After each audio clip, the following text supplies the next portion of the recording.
For more on this, we turn now to Tony Badran. He's a research fellow specializing in Syria at the Foundation for Defense of Democracies. Tony, is there any end in sight to the civil war in Syria? This seems to be a protracted conflict, especially in the absence of a decisive interference. The regime has outside supporters on its side. However, that has not seemed to have tilted the battle decisively in its favor. It's making some incremental gains in certain areas.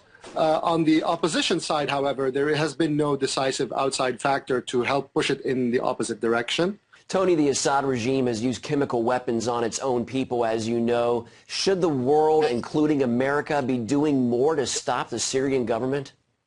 Without question. I mean, this is a regime that has used all kinds of illegal methods of warfare against its own people, mind you, not against an outside enemy, from chemical weapons to indiscriminate bombing of civilian neighborhoods to starvation. There is no question that the West has talked a big game but has done relatively little to nothing to actually support those on the other side, because it really doesn't have yet, I don't think, a clear end game of what it wants to see in Syria.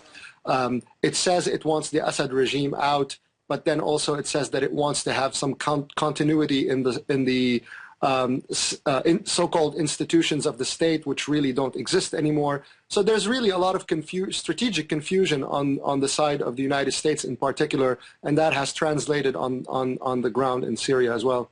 What do you think comes next for Syria? I think for now we are going to see continued bloodshed and protracted conflict.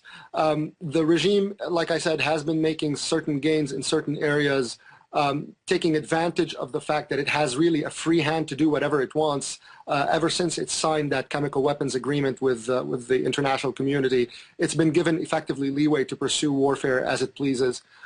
So it will continue to take advantage of that. Backed by Iran and Hezbollah and a multitude of Iraqi Shiite militias on its side, as well as the Russians. But, you know, it's just taking bite by bite at this point, inch by inch, as opposed to sort of a massive, decisive battle that tilts the whole momentum to its favor. So I think we're going to continue this kind of dragged out, grueling, bloody process that we've been seeing for the last 3 years, unfortunately. Okay. Tony Badran of the Foundation for Defense of Democracies. Thanks for your time, sir. My pleasure.